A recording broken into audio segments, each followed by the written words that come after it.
Hello and welcome to this video on InDesign, and it's going to be all about text threading. So we're going to call it text threading in this new document window, and you can see we've got two columns and we've got margins of 20 millimeters each. Let's create that.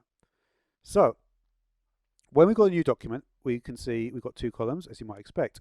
We can go to File, and we can go to Place or Control and D, and I've got a document prepared which we're going to import. So we're going to go Rough Guide to Minecraft, and we'll see it in the preview pane on the right hand side. We can also do show import options and we'll get it. So press open, and you can see with import options, which give you some import options for Word documents. Press OK, and when you press OK, you'll see this appears. So you can see a slight little snippet of the information which is in this document. So what we're going to do is we're going to, you can see we're going to make a small area here, and this is going to be just for the title for now. So there is the title of the document. So this plus sign tells you, this red plus sign tells you there's a lot more stuff in the document. So we're going to grab some of that right now. So we're going to click on it, and we're going to drag it. You can see it's showing those green lines showing the equidistance from the margins. And you can see that we've got 4 items in this list here. So what I'd like to do is create this into a 2-column, 2-item list. So we're going to drag this down to underneath the armor here, and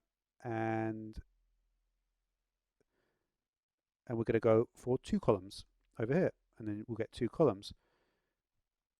Let's make this a little bit bigger. No, that's not actually. So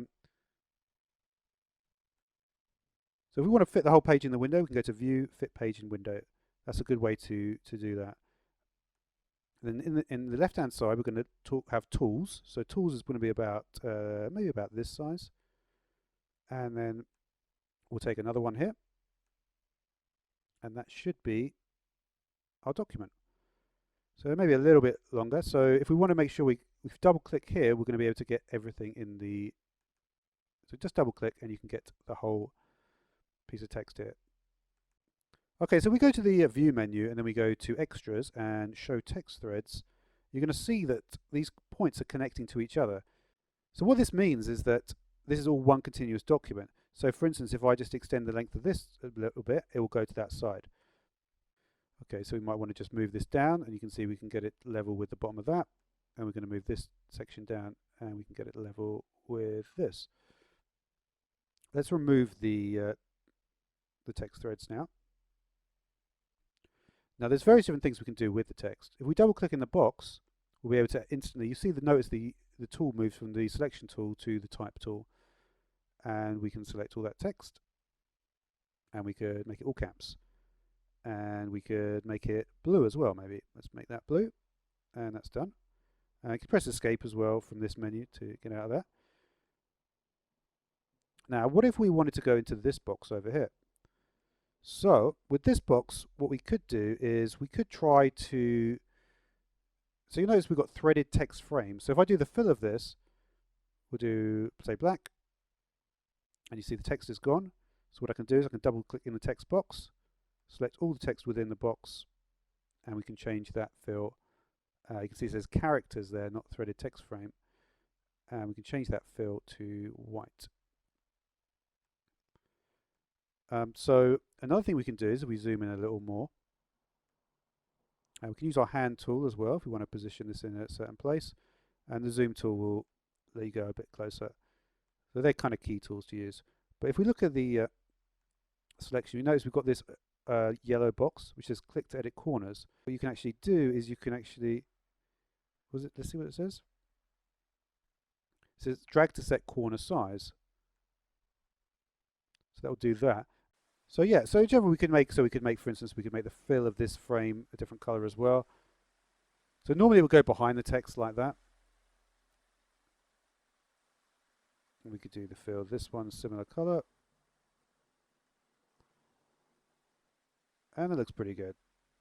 If we wanted to preview it, for instance, you can go to preview mode. That will show you what it looks like in preview mode. I might just want to move that box a little bit. Maybe center it a bit more between these two. You can also get, like I say, we get a shape, for instance. Shift to make sure it's right. And then we can fill it with a different color. This is the properties of the page, by the way.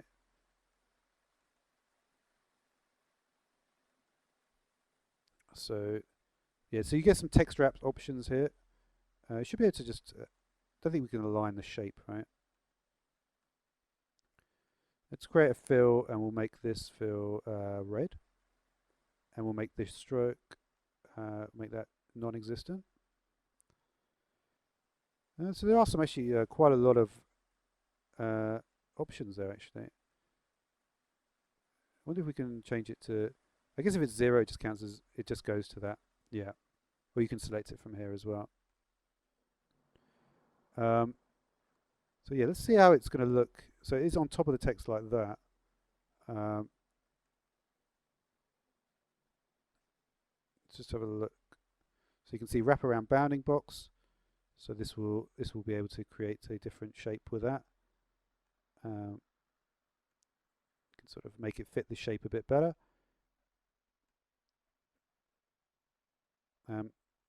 And you can make it jump, so it will give its own spacing on the side.